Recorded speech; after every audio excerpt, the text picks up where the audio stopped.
Here we go once again as we go into the depths of the Moonlight characters that you will never possess, even if you spend, well, I guess if you spend money, you will get these characters, because this is one of the great Nat 5s that you can just, throw all your money at and eventually will get. And we're going to be talking about today is Blood Moon Haste. And if you guys haven't seen some showcases, oh boy, the boy is looking pretty good on the get-go. So let's get into it.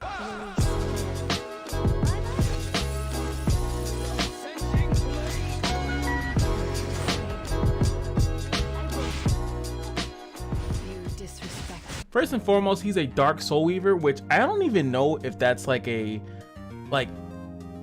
so weird. Like, the other Dark Soul Weaver is Shooting Star Arcadis and then Sinful Angelica, right? And then before that, I mean, Arcadis is kind of old school, right? Before that, you just had Remaror, which she's used sometimes when people get really bored with their money. None of that 5, so I guess they had to do it in some way, shape, or form, right? And it had to be Haste because, like I said before, you have to use your other Haste for something, and now you have a great reason to just throw it right in here to get this memory imprint. Or you can give him health, which is pretty cool. That's pretty cool. Anyway, let's look at his base stats. Boop! Boop! 5400 HP, pretty good. Attack's gonna be low because he's a Soul Weaver and he scales off HP. Spoiler alert, I'm so sorry I spoiled that for you, didn't I? Speed is abysmal, and because he doesn't need to go first. Actually, he doesn't need to do anything but exist on the field.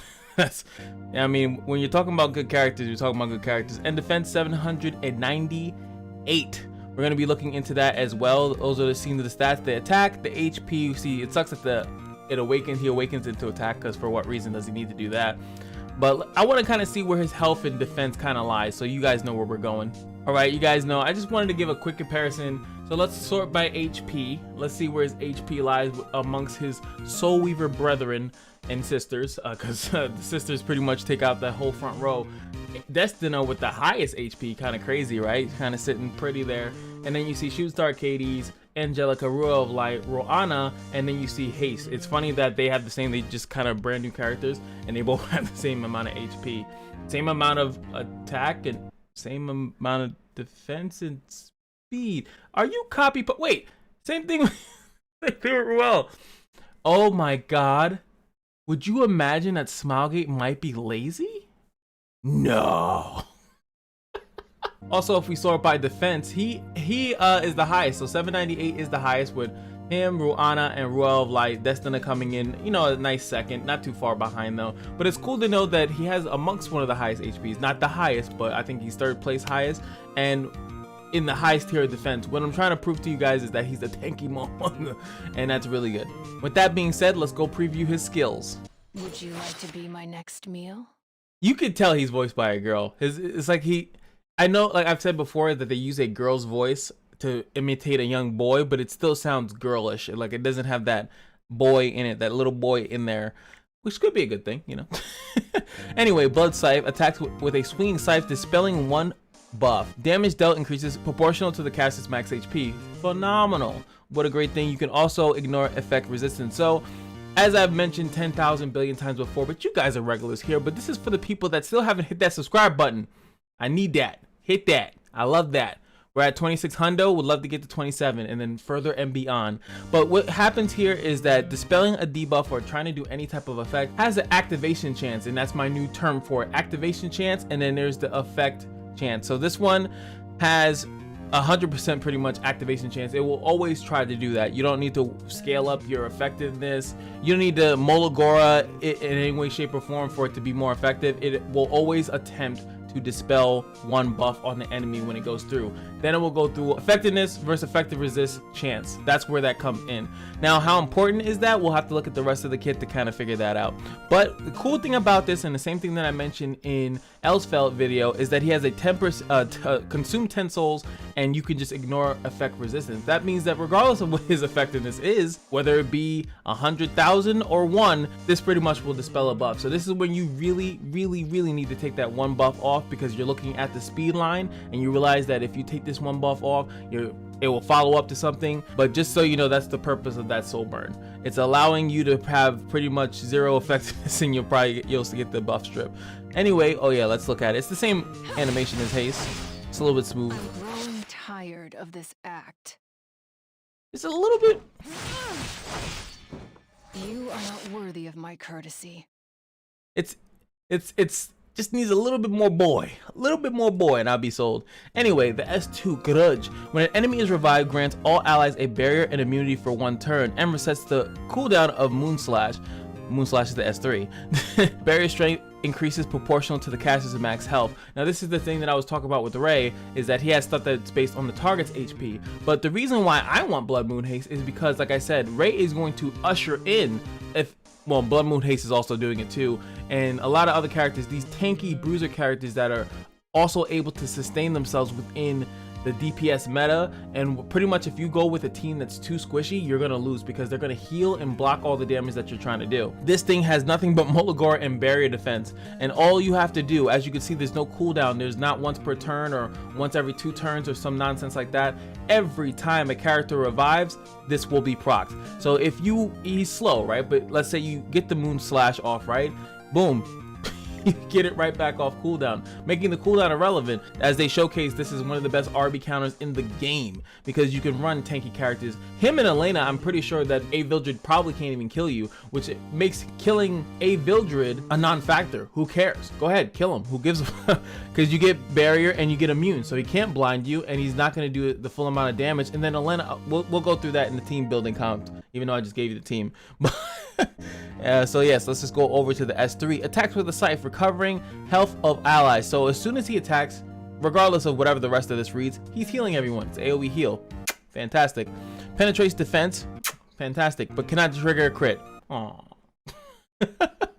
That kind of sucks, but they do this same thing with Dark Corvus. They did this as well, where Dark Corvus can crit because it does too much damage. I don't think that's the reason why they're doing this here. I think it's just to nerf him a little bit, if I'm being honest, like, so he doesn't do too much. Heal, penetrate defense, kills. Like, calm down, let's take it easy, brother. Damage dealt and the amount recovered increases proportional to the caster's max HP. You can literally blindly just stack HP on this guy. He doesn't need speed because his passive covers the situations that he's preventing and helping in. Just blindly build HP. It's ridiculous. Decreases damage suffered by allies by 10% when the skill is available. When more than 1 damage reduction effect is granted, only the strongest effect is applied. Now, it's really important about that last part. Decreases damage suffered by allies by 10% when the skill is available. Why is that important? Because let's bring up good old RB, because he's the RB counter. That when an enemy is revived, that's when the reset of your Moon Slash will go. Or if you're too slow for that to happen, it will already be up and it will decrease damage anyway. So really cool about that is that whether you went first and actually got this move off, or you went last and you got this move off, as long as it's there and it's available, you're reducing damage. So you can still run your Aureus, you can still run your damage reduction artifacts on your other characters. It will always give you the highest. If you have one that does 10%, that's better than 10%, then boom, it will just go with that one. Really flexibility there. Kinda, I'm not gonna say too much, but it's really good. It's really good. Let's look at the Moon Slash. This is getting old. Shall we put an end to this little game? You don't look very appetizing, but oh well. The oh well sounded boyish. Really good. I'm gonna look at that one more time. All you're capable of? Come through. Ah! Then you're better off dead. Ooh. You are not worthy of my courtesy. Beautiful. Here, guys, this is probably the hardest part that we need to talk. I mean, yes, obviously the HP set is going to be a really, very attractive option for you, because that's where the damage comes from, that's where the heal comes from, that's where the barrier comes from. So I think at least 1-2 set of the HP is necessary, and then you could he's so flexible. As you can see, the S3 has nothing to do with effectiveness, so I don't even think you need to bother with effectiveness. If you get the Dispel 1 buff, I guess that's cool. You can give him some, or if your gear happened to roll into it, you don't have to be mad about it. He needs to survive. HP defense is what you're looking for, and effect resistance. Boom, boom, boom. The 3 mighty defensive character things that you always want to have a character sit there, laugh and grow fat. And since he has an HP scaling single target nuke, then oh well, sweet, that also heals your allies. So hell, I'll even go 1 HP set, 1 effect resistance set, 1 defense set. Or you can just go triple HP. Like I'm saying, like, it's all about the substats and whatever you're most comfortable with. I would go triple HP. I don't see anything wrong with triple HP. or triple effect resistance, make sure you just get good HP rolls. Whatever it is, make sure his HP is high, make sure his survivability is high, and if you don't want him to take 10,000 billion debuffs, make sure that the effect resistance is high as well. Oh boy, you guys know I'm like a kid in a candy store when it comes to this.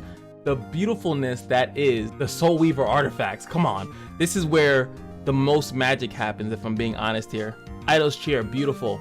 Come on, the fact that you pretty much you can run her and Elena together, him and Elena together, and then you're gonna run a DPS unit. You need one DPS unit if it's like Guild War, or at least 2 if it's like if it's arena. Just because you're running so much defensiveness, you're gonna need something that, you know, actually ends the fight. The new Shimada's staff is probably one of the best things you can put on him, just because it gives effect resistance to the rest of your team, and when he does do his S3 heal, it will heal a decent amount, and also, you know, any other healing received from allies, so their lifesteal will be better. Any other heals from like Elena will be better. If you're using Elena as well, her buff on top of this buff will just be the most free effect resistance that you've ever existed in your life. Touch of Rekos is actually not that bad either, just because it's like a heal. I think Shimada's staff is essentially the best, and then you can even go something a little bit more safe.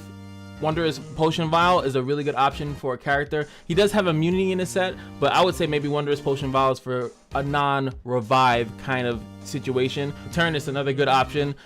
If your homies get debuffed, you'll get a turn. Wondrous Origin is one of my favorite artifacts as well. If you take a certain amount of damage based on your max HP, it will give you combat readiness and it will heal you, and then you can go along with your BS. So another really good option. They're all really good options, but like I said, I think Shimada's staff and Idol's Cheer is your best. What does Stella Harpa do again?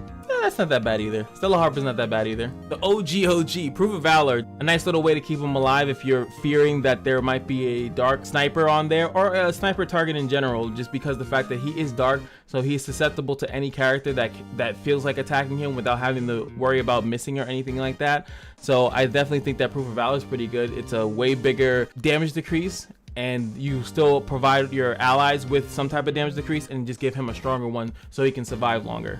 Team comps. I mean, Elena, I've already mentioned multiple times, just to really not take any like AoE damage, like from the likes of RB or any character for that matter, just to kind of keep you in the mix. And I feel like a lot of people definitely have Seaside Bologna, and that's what's going to bring me up to my next suggestion is Roanna, because of her, again, her passive that reduces that nonsense. Again, you just kind of pick whatever suits best for the fight that you're doing, and you can just switch and rotate them in and out. And I'm gonna be a dick and say it, don't be afraid to run your own reviver in there.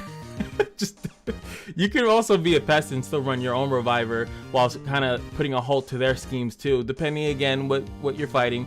But you know, you can still run a reviver with him, and then he's still really hard to kill, and then he'll come back to life. Then the enemy team has to do it all over again. Not that bad of an option. Now, once again, another really important thing that I wanted to do is like go to the warriors. Really gonna strive with him because he provides barriers, he's providing healing, but you need characters that aren't very squishy. Like these thieves, yes, you can run them if you're confident enough that you're gonna, I guess, get something accomplished within like that first turn, because they're usually fast, they're gonna make a turn, they're gonna do something special. But the warriors, what I really like about the warriors specifically is that they have memory imprints for HP. A lot of them do, most of them do. So I think that like my Ken is max memory imprinted, right? So I can put Haste in one of these slots. My Ken can give extra HP to Haste, making him a little bit tanky or harder to deal with. And a lot of the warriors kind of do stuff like that. And what's cool, like we saw with Haste, is that he gives out attack on his AoE, on his memory imprint. He gives out attack to the upper slots, so you can then provide damage to your tank. Even though a lot of these characters, like the warriors, like some of them are scaling off HP like Ken is, but you also have Ravi that kind of like does a mixture of both. You know, just having a little bit of attack goes a long way. Dark Corvus, another one. I mean, not everyone's gonna have this, I'm not saying that you will, but you know, again, he's another character that benefits off getting HP and gives out HP when he's on the field. Martial Artist Ken, imagine giving him tanky stats, because a lot of people kind of run him squishy, which is kind of silly, but imagine giving him the ability to have immunity and a barrier based on the team comp. Like, that's nuts. That's absolutely nuts. And he already does damage pretty much for free with his S2. And this is the Purgus, by the way. He's gonna become a problem, especially when Ray comes into the building. He has a counter that AoE stuns, so, and his S1 also has a stun. Oh yeah, by the way, his S3 also has a stun on top of it. You're gonna see a lot of Purgus, I think, coming soon once all these big HP. And guess what? He's a 4-star character, and he has AoE health percentage going up to the likes of 8%. I'm just saying, especially because like he's an Earth character, I think people are gonna see him a lot coming up. I hope I made a pretty clear example of everything, but I also just wanted to lastly highlight Hertuja. That's just stupid. Just the fact that you can also, with all that damage mitigation, if you can force random misses, especially if you want to put those two on like a defense to force the opponent that's trying to attack into you, that they can't really run revive, they'll have to do something more aggressive, and the fact that they might go in there and just end up missing anyway is pretty dumb. It's pretty stupid. Very interesting. I'm just trying to give you guys some comps. Another good one, I said he was the last one, right? I'm sorry, I'm just thinking about too much. Where is she? Alencia, because she is actually somewhat fast. Alencia actually has some what is that word? Alencia has a little bit of speed on her, so she can actually possibly get off this lovely defense buff on top of the barrier, on top of the immunity, and top of the heat. Like, oh god, please, someone stop. Someone please stop. This character's busted. Someone please nerf him. No, don't nerf him. He's fine. He's perfectly fine. He doesn't do anything if the opponent doesn't have any type of revive, and that's kind of the character that you want. He's very niche, just like Elfed is niche, and it's good. If there's no revive, he has a single target nuke, which, you know, I don't know exactly how much damage it does. I think I've seen a couple of videos, but you know, that's indicative of that person's gear. And it has a S1 with disabled buff. Like, that's pretty trash. That's pretty trash. So he has to go against revivers. He has to. So even though he seems strong, he's very strong in that situation, he's super not that great outside of it, just saying. Anywho, if you guys have any different lovely suggestions, please feel free to drop them in the comment section below. Remember to like, comment, and subscribe if you enjoyed yourself. And remember that every day at the Kashino is your lucky day, and I'll see you guys in the next video. Peace.